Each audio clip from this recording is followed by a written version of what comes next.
What I do with my money is none of your business. My son spent my entire $800K retirement leaving me in poverty. Years later, he asked for help, and what he got was his change. I had always worked with my hands, a fact my son Marcos found endlessly amusing.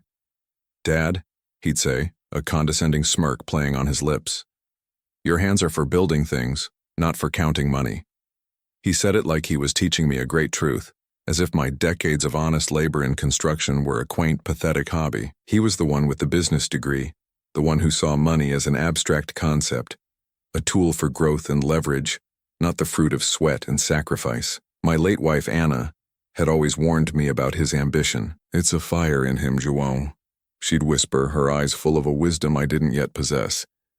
"Make sure it doesn't burn us down." When I retired at 65, I had $800,000 saved, a fortune built brick by brick, hour by hour.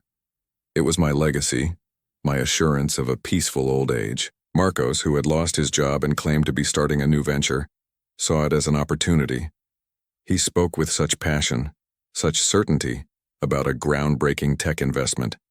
His new wife, Carla, an equally ambitious woman with a sharp tongue and an even sharper eye for status, supported him entirely. They came to me not once, not twice, but relentlessly, weaving a narrative of how this would be a family enterprise, how my money would secure not just my future, but the future of my grandchildren. They promised me a percentage of the profits, a steady income, and my dignity. I fell for it, every last cent. The papers were signed, the money transferred, and for a few blissful, naive months I believed in the dream. Then the call stopped.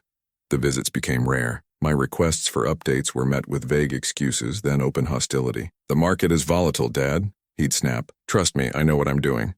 The truth was he didn't.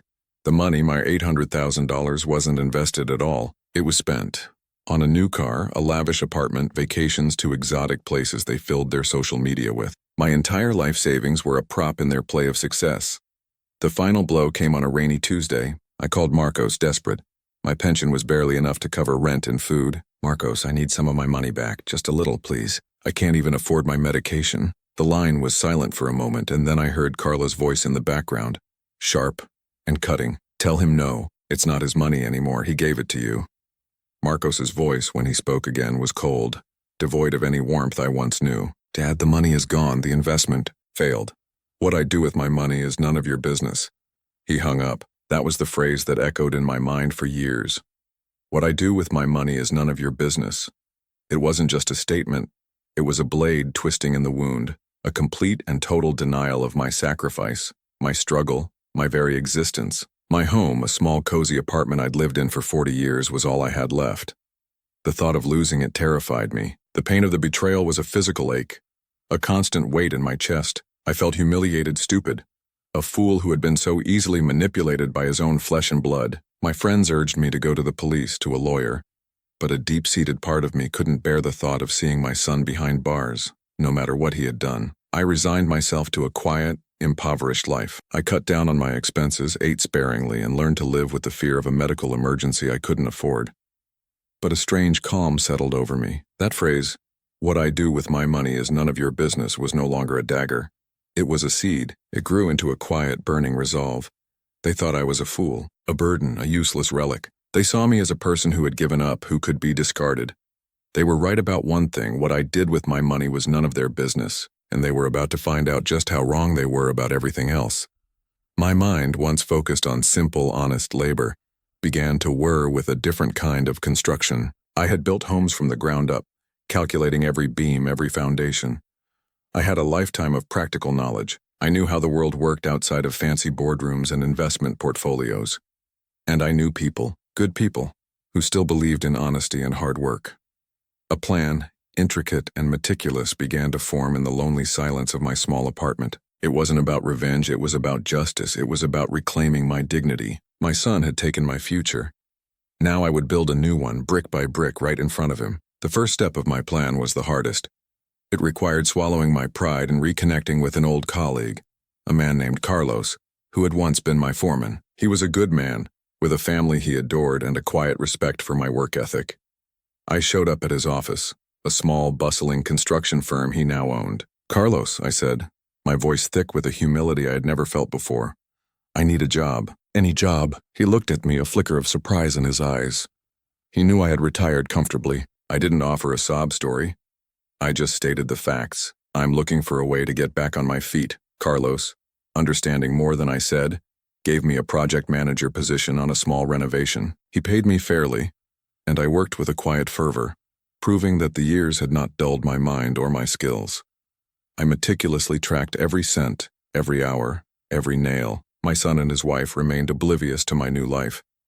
They were too busy living theirs, filling their social media feeds with their success. They had moved into a new, impossibly modern house in a gated community, the kind of place built not with care, but with money. Their children, my grandchildren, were distant figures, seen only in photos and videos of piano recitals and soccer games. Marcos occasionally called, but only to ask for something small, the use of my old tools, which he never returned, or to ask me to retrieve a piece of furniture from a storage unit he'd forgotten about. The arrogance was a perfect cloak.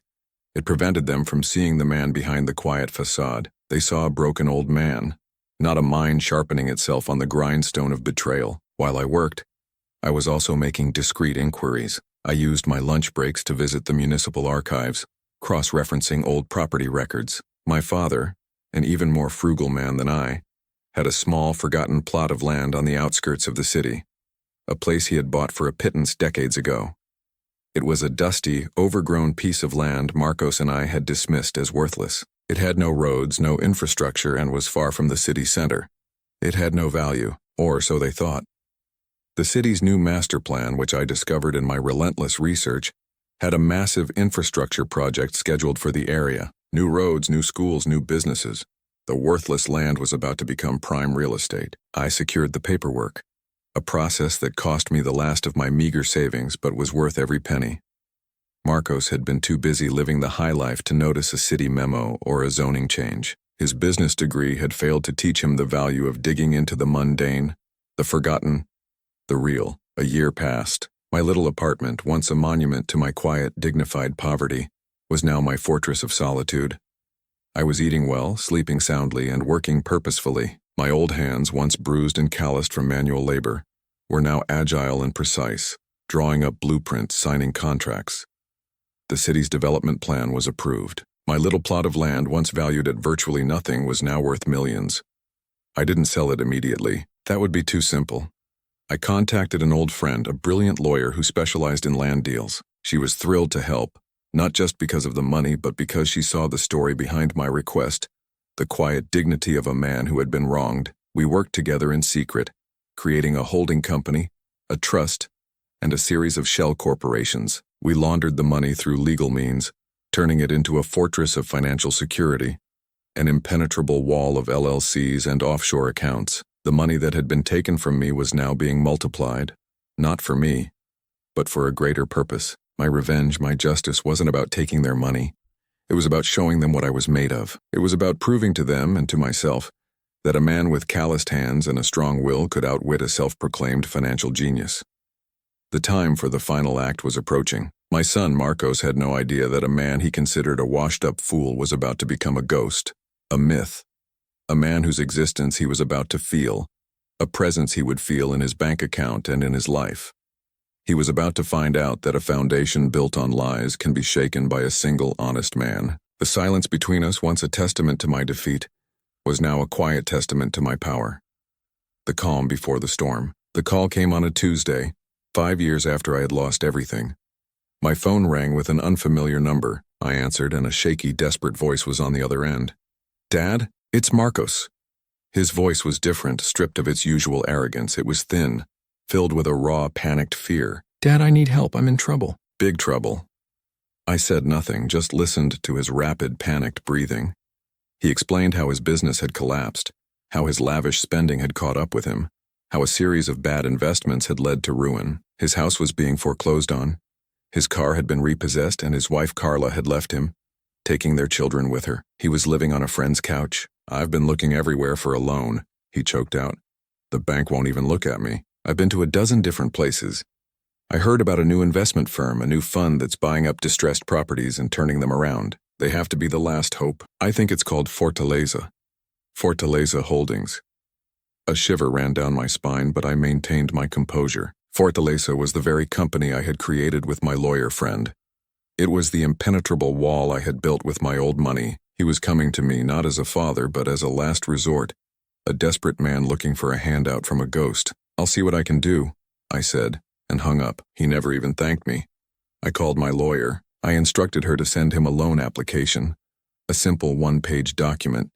She did, and Marcos filled it out, his signature a pathetic scrawl on the dotted line. He didn't even read the fine print. The loan was for the exact amount he had stolen from me, or $800,000, and it was structured with an impossibly low interest rate, so low it was essentially a gift. There was, however, a single non-negotiable condition. The loan had to be notarized in person at the lawyer's office with my lawyer present. A formality, my lawyer explained to him, to make sure everything was above board. The day of the meeting, I waited in a separate room observing through a one-way mirror. Marcos walked in, a shadow of the arrogant man I remembered. He was dressed in a worn suit, his eyes hollow. He sat down, a desperate plea for help in his eyes. My lawyer smiled, a polite professional smile. "Just a few final signatures, Mr. Marcos. Everything is in order." Marcos began to sign, his hand trembling. As he signed the final paper, my lawyer's face changed.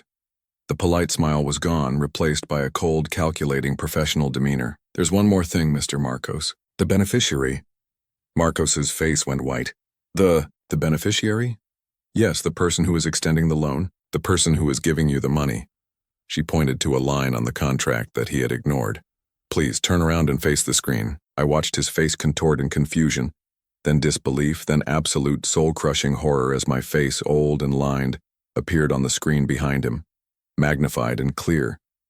My voice, broadcast through the room's speakers, was calm and firm, the voice of a man who had waited 5 long years for this moment. "What I do with my money, Marcos," I said, a slow smile spreading across my face, "is none of your business. But what I do with your change, that's a different story." His eyes went wide, his jaw dropping. The loan, the rescue, was not from some anonymous investment firm. It was from me. The money he had taken, now returned with interest, was his last chance, his final act of desperation. Marcos sprang to his feet, yelling, a string of incoherent curses and accusations. You old fool! You did this to me!" He lunged for the door, but my lawyer stood in his way, a cool, unshakable presence. "The contract is legally binding, Mr. Marcos. You have accepted the loan. You have accepted the terms. You will pay it back. You will be held accountable, and if you default, the penalty is severe." He staggered back, a look of complete defeat on his face. The world had just crumbled beneath his feet, and the man who had laid the trap was the one he had tried to bury. Marcos never saw me again. The last I heard, he was working 2 jobs just to make his monthly payments to my holding company. The money was never a revenge tool. It was an investment in his character, a repayment of the debt he owed not just to me but to his own conscience. I, on the other hand, am now a quiet, dignified old man. My small apartment is a sanctuary. I spend my days tending a small garden and my evenings with my newfound friends. My grandchildren, now grown, have reconnected with me, thanks to my lawyer who discreetly reached out to them. They were horrified by their father's actions and have since shown me a love and respect I never thought I'd feel again. The money, now a fortress of safety and security, is waiting for them, a legacy built on honesty and hard work. My hands, still calloused, now hold the peaceful satisfaction of a life reclaimed. The sound of his cries, the fury in his eyes, the absolute despair on his face. It was a symphony of poetic justice, a beautiful song that will forever echo in my heart, a testament to the fact that some things, like dignity and respect, are worth far more than money.